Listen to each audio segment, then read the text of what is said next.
नमस्कार बेटे। आज हम बात करने वाले हैं शिक्षा मनोविज्ञान के व्यक्तित्व संबंधित। और जैसे कल की क्लास में और परसों की क्लास में हमने बात की थी अधिगम से रिलेटेड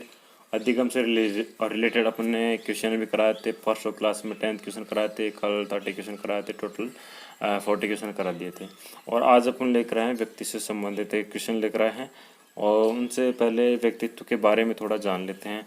जैसे व्यक्तित्व शब्द की उत्पत्ति किस भाषा से और उसकी भी उत्पत्ति कैसे, उसका अर्थ क्या है, इनके बारे में जान लेते हैं। जिस प्रकार की व्यक्तित्व शब्द की उत्पत्ति होती है अंग्रेजी के पर्सनालिटी शब्द से। पर्सनालिटी शब्द लैटिन भाषा से निकला है, वो है लैटिन भाषा का पर्सोना। पर्सोना का अर्थ होता है मुखौटा। मुखौटा मतलब आप देखें तो जैसे रूप परिवर्तन करने वाला एक प्रकार का ढंग व्यक्ति का, क्योंकि व्यक्ति आंतरिक आधार पर कैसा होता है और बाहरी दिखाव में व्यक्ति कैसा होता है, तो उनके बारे में व्यक्ति से संबंधित अपन आज चर्चा करने वाले हैं। चर्चा में अपन ये करेंगे कि उनसे संबंधित अपन क्वेश्चन लेकर आए हैं, कुछ इंपॉर्टेंट क्वेश्चन जिनमें परिभाषा संबंधित भी होगा और उसके प्रकार संबंधित भी होगा और इसमें कितनी अवस्थाएं होती हैं वो भी होगा, एग्जाम्पल भी होंगे और इसका अर्थ भी होगा। सब कुछ उसके सामने आपके सामने प्रस्तुत किया जाएगा।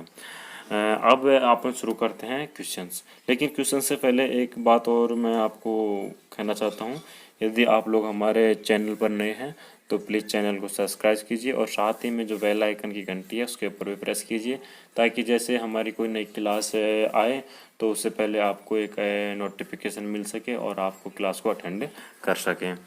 तो देखो बेटे, जैसे आप रीट या BSTC या फिर प्री टेस्ट B.Ed BSTC से संबंधित किसी की तैयारी करने एजुकेशन संबंधित, तो इनमें शिक्षा मनोविज्ञान एक वेरी इंपॉर्टेंट सब्जेक्ट है। तो इनको ध्यान में रखते हुए जैसे अपन रीट की या प्री BSTC की इस टाइम तैयारी कर रहे हैं तो इसके लिए वेरी इंपॉर्टेंट क्वेश्चन है। और प्री BSTC के लिए तो बहुत ही आपको लाभदायक है, एक रामबाण साबित होने वाले हैं ये क्वेश्चन। तो देखो बेटे, अपन अब क्वेश्चन की ओर चलते हैं। इसमें पहला क्वेश्चन है, व्यक्तित्व गुणों का समन्वित रूप है, यह परिभाषा किसने दी? व्यक्तित्व गुणों का समन्वित रूप है, यह परिभाषा किस मनोवैज्ञानिक ने दी? तो इसमें पहला ऑप्शन है गिलफोर्ड, दूसरा है वुडवर्थ, तीसरा है डेसिल, चौथा है अरस्तू। तो बेटे आप भी बता सकते हैं इसका ऑप्शन, आपको थोड़ा समय देना चाहता हूं मैं।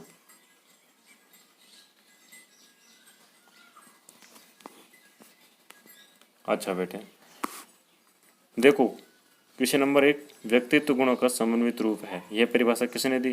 गिलफोर्ड ने, वुडवर्थ ने, डेसिल ने, अरस्तू ने। तो इसका राइट आंसर होगा बेटे गिलफोर्ड। किसने दी है? गिलफोर्ड ने। गिलफोर्ड ने क्या बताया? व्यक्तित्व गुणों का एक समन्वित रूप। आप पूरी परिभाषा मत याद कीजिए, आप याद नहीं कर सकते हैं क्योंकि लंबी परिभाषा होता है, लेकिन ये तो फिर भी छोटी परिभाषा है। यदि लंबी परिभाषा कोई आती है उसका भी अपन बताएंगे। इसमें नेक्स्ट परिभाषा हो सकती है लंबी आ जाए, या फिर और भी जैसे काफ़ी परिभाषा हैं उनमें लंबी आ जाए, उनका शॉर्ट रूप हम आपको बता देंगे। अच्छा बेटे, चलते हैं नेक्स्ट क्वेश्चन की ओर। अपना दूसरा क्वेश्चन है, व्यक्तित्व व्यक्ति के व्यवहार की एक समग्र विशेषता है। अब इसमें थोड़ी लंबी वो आगे परिभाषा, तो अब आपको बता दें इसमें व्यक्ति को छोड़ो, इनको तो छोड़ो आप, ये तो हर एग्जाम वो शोरी परिभाषा में आपको मिल ही जाएंगे। तो इसमें आप थोड़ा सा इतना याद करो, व्यवहार की एक समग्र विशेषता। किसकी? व्यवहार की एक समग्र विशेषता, इतना सा ध्यान रखो। व्यवहार की समग्र विशेषता किसने बताई है? वुडवर्थ ने, बिने ने, आल्पोर्ट ने, डेविड ने। चलो बेटे अब आंसर दीजिए इसका जल्दी से फटाफट।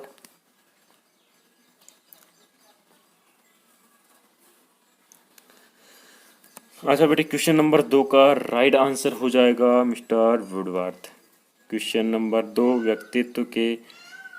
व्यक्ति के व्यवहार की एक समग्र विशेषता है, ये किसने कहा था? ये वुडवर्थ महोदय ने कहा था। तो क्वेश्चन नंबर 2 का राइट आंसर हो जाएगा ऑप्शन नंबर 1। अच्छा बेटे, नेक्स्ट क्वेश्चन की ओर चलते हैं। क्वेश्चन नंबर 3, हिप्पोक्रेटस के अनुसार व्यक्तित्व के प्रकार हैं। एक मनोवैज्ञानिक तो नहीं है, ये एक चिकित्सक हैं। उन्होंने हिप्पोक्रेटस के हिप्पोक्रेटस है जिनका नाम, उनके अनुसार व्यक्तित्व के प्रकार, हिप्पोक्रेटस ने व्यक्तित्व कितने प्रकार बताए हैं? तो ऑप्शन नंबर ए में है 2, बी में 3, सी में 4 और डी में 5। तो बेटे आप बता सकते हैं, जल्दी से फटाफट दे दो आंसर।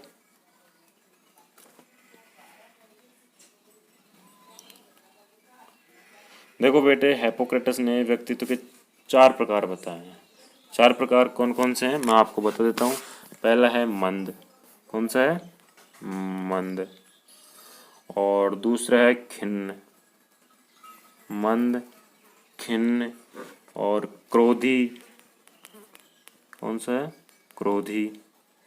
और एक है आशामय या उत्साही, आशामय को आप उत्साही भी कह सकते हैं।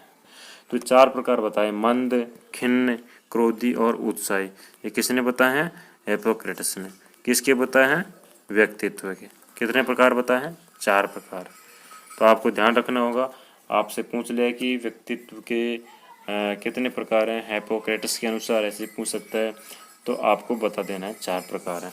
4 प्रकारों मैंने आपको बता दिए गए हैं। अच्छा बेटे, नेक्स्ट क्वेश्चन की ओर चलते हैं। Question number 4। क्वेश्चन नंबर 4 क्या कहता है? शेल्टर ने शारीरिक गुणों के आधार पर व्यक्तित्व कितने प्रकार बताए? शेल्टर ने शारीरिक गुणों के आधार पर व्यक्तित्व के कितने प्रकार बताए? अभी हाल ही में पूछा था हिप्पोक्रेटस के अनुसार व्यक्तित्व के प्रकार डायरेक्टली। अब पूछ लिया शेल्टर ने शरीर के आधार पर, शारीरिक बनावट के आधार पर व्यक्तित्व कितने प्रकार बताए? ऑप्शन ए में है 5, ऑप्शन बी में 1, ऑप्शन सी में 3, ऑप्शन डी में 4। अच्छा बेटे, जल्दी से फटाफट आंसर दे दिए।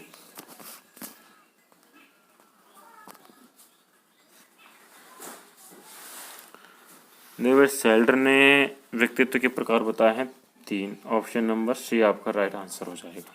तो इसमें शेल्टर महोदय ने शारीरिक गुणों के आधार पर पहला बताया गोलाकार, कौन सा?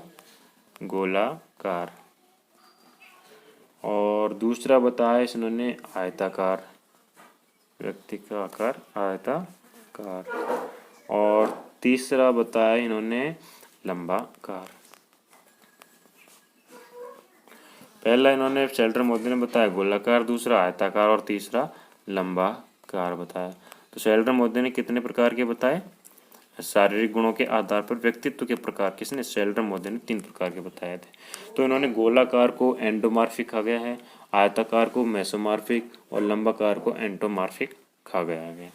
चलो बेटे, नेक्स्ट क्वेश्चन की ओर चलते हैं, क्वेश्चन नंबर 5 की ओर। 5 नंबर स्क्रीन पर आपके सामने आ चुका है। तो इसमें क्रेचनर महोदय ने, किसने? क्रेचनर महोदय ने शारीरिक बनावट के आधार पर व्यक्तित्व का वर्गीकरण कितने प्रकार से किया है? अभी आपने शेल्टर महोदय ने 3 प्रकार बताए थे, गोलाकार, आयताकार, लंबाकार। हिप्पोक्रेटस के अनुसार व्यक्तित्व के प्रकार 4 थे, मंद, खिन्न, क्रोधी, आशामय। और आप पूछ ले क्रेचनर महोदय ने शारीरिक बनावट के आधार पर व्यक्तित्व का वर्गीकरण कितने प्रकार से किया है? तो option A 4, option B 6, option C 7, option D 3। तो बेटे जल्दी से फटाफट आंसर दे दीजिएगा आप कमेंट बॉक्स में।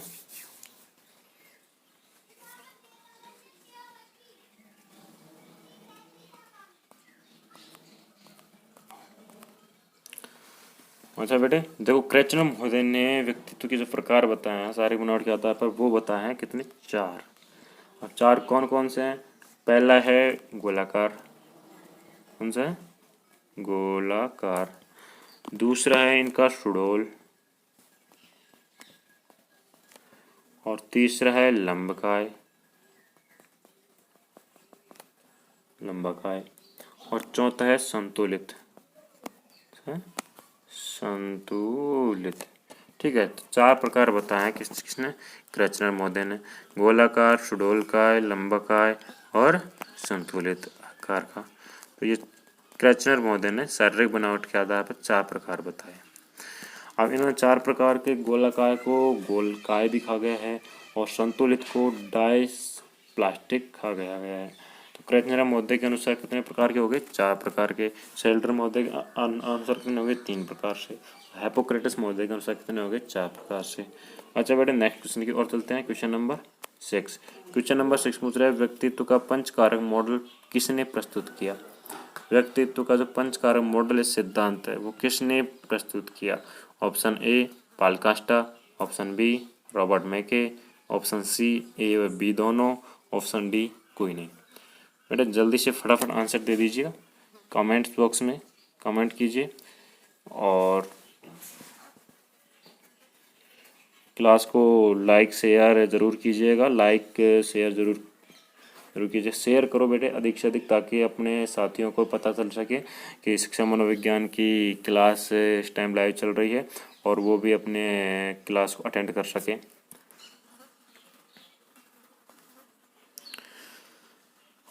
अच्छा बेटे, तो क्वेश्चन नंबर 6 का आंसर हम बताते हैं अब आपको, आपने तो दे दिया ए व बी दोनों, ऑप्शन नंबर सी इसका राइट आंसर होगा। व्यक्तित्व का पंच कारक जो मॉडल सिद्धांत दिया था वो किसने दिया था? पॉल कास्टा और रॉबर्ट मैके, दोनों ने साथ मिलकर दिया था व्यक्तित्व का पंच कारक मॉडल सिद्धांत। और किसने? पॉल कास्टा ने और रॉबर्ट मैके ने। तो इसका राइट आंसर क्या हो जाएगा? ए व बी दोनों। मतलब क्वेश्चन नंबर 6 का right answer option number C हो जाएगा। चलो नेक्स्ट क्वेश्चन की ओर चलते हैं बेटे। क्वेश्चन नंबर 7, फ्राइड ने व्यक्तित्व विकास की कितनी अवस्थाएं बताई हैं? फ्राइड महोदय हैं एक मनोवैज्ञानिक, महान मनोवैज्ञानिक हुए हैं ये भी। इन्होंने व्यक्तित्व विकास की कितनी अवस्थाएं बताई हैं? 5, 7, 9 और 10। देखो बेटे आपके सामने है स्क्रीन पर जो क्वेश्चन है, फटाफट से आंसर दे दीजिएगा इसका।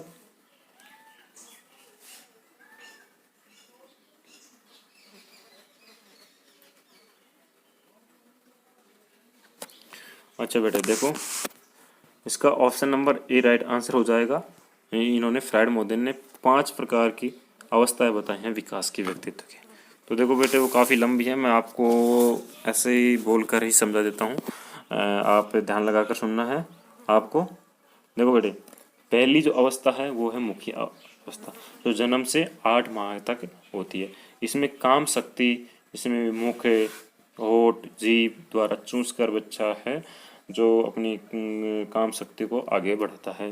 दूसरी है गुदी अवस्था, इसमें 8 से 3 वर्ष तक इसका प्रयोग बच्चा अधिक से अधिक करता है, जिसमें मलमूत्र त्यागना, योनि संतुष्टि करना। और अगली अवस्था है लिंग विधान की, 3 से 5 वर्ष तक होता है। इसमें जो बच्चा है गुप्तांगों को छूकर या सहलाकर अपनी संतुष्टि प्रदान करता है। और अगली अवस्था आती है इसमें कौन सी? तीसरी अवस्था तो होगी लिंगीय विधान की, और चौथी अवस्था आती है अप्रत्यक्ष की। तो अप्रत्यक्ष की जो अवस्था है इसमें 5 से 12 वर्ष तक होती है। इसमें बालक की काम क्रिया शांत रहती है, बालक किसी प्रकार की झंझनाहट से या फिर किसी प्रकार काम प्रवृत्ति से दूर रहता है वो बिल्कुल। और अंतिम जो इसकी अवस्था है जन्नेंद्रिय, 12 से 20 वर्ष तक, जो कि एक किशोर अवस्था के अंतर्गत आ जाती है। इसमें जो बालक है दिवा स्वप्न देखने लग जाता है, अपन भविष्य में ये करेंगे, अपन को ऐसा करना है, वो करना है, स्वप्न देखने लग जाता है। तो देखो बेटे फ्राइड महोदय ने कितनी अवस्थाएं बताई विकास की? 5। कौन कौन सी बताइए? मुखीय, गुदीय, लिंगीय विधान, अप्रत्यक्ष और जन्नेंद्रिय। अच्छा बेटे अब चलते हैं नेक्स्ट क्वेश्चन की ओर। Question number 8। Question number 8 screen पर आपके सामने आ चुका है। तो इसमें एक एग्जाम्पल दिया गया है और उसके बारे में पूछा गया है कि कौन सी अवस्था का एग्जाम्पल है। इसमें है एक लड़का बाजार में फलों की दुकान के पास खड़ा है। लड़के को भूख लगी है, जेब में लड़के के पास पैसे नहीं है, उसका मन दुकान से सेव चुरा कर खाने का हो रहा है, ये अवस्था है। ऑप्शन नंबर वे इड यानी इदम, ऑप्शन नंबर 20 ईगो हैम, ऑप्शन नंबर सुपर ईगो यानी परम हैम, या कोई नहीं। यानी क्वेश्चन को एक बार फिर से अच्छी तरह से पढ़ लिए। एक लड़का बाजार में फलों की दुकान के पास खड़ा है, लड़के को भूख लगी है, जेब में पैसे नहीं है, उसका मन दुकान से सेव चुरा कर खाने का हो रहा है। तो यह अवस्था होगी, बालक में यह अवस्था कौन सी होगी? इड की होगी, ईगो की होगी, सुपर ईगो की होगी, इनमें से किसी की भी नहीं होगी। तो इसका आंसर जल्दी से फटाफट दे दीजिए कमेंट बॉक्स में।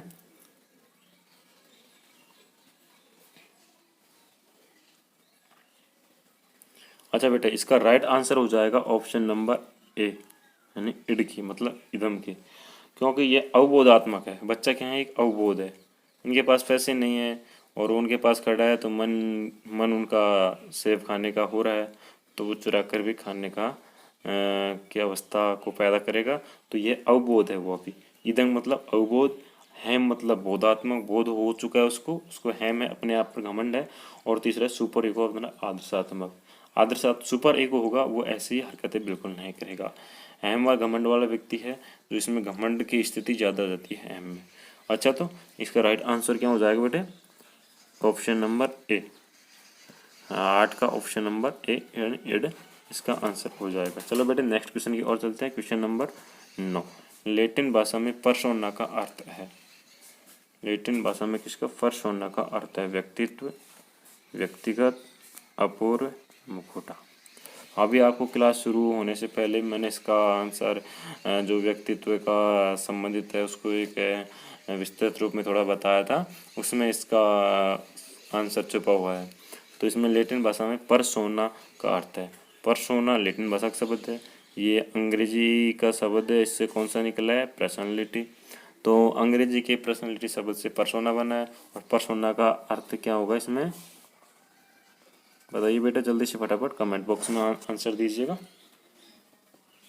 बहुत ईजी क्वेश्चन है ये तो, मैंने और शुरुआत में बता भी दिया गया है इसको तो, क्योंकि कभी कभार एग्जामिनर है जो डायरेक्टली भी पूछ लेता है कि इसका ये अंदर से गहराई से पढ़ रहा है या फिर बाहरी विज्ञान है कि नहीं थोड़ा थोड़ा, तो बाहरी भी क्वेश्चन पूछ लेता है। तो ये तो बिल्कुल ऊपरी सतह से है क्वेश्चन इसमें शिक्षा मनोविज्ञान में।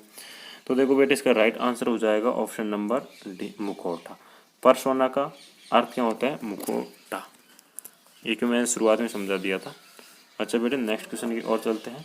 क्वेश्चन नंबर 10, और आज की क्लास का ये अंतिम क्वेश्चन है। आत्म केंद्रित व्यक्ति का व्यक्तित्व होता है। आत्म केंद्रित व्यक्ति है उसका व्यक्तित्व होगा, मतलब खुद पर जो विश्वास है व्यक्ति का, वो किस प्रकार का व्यक्ति होगा? बहिर्मुखी, उभयमुखी, अंतर्मुखी या उत्तममुखी? बेटा जल्दी से फटाफट आंसर दे दीजिएगा।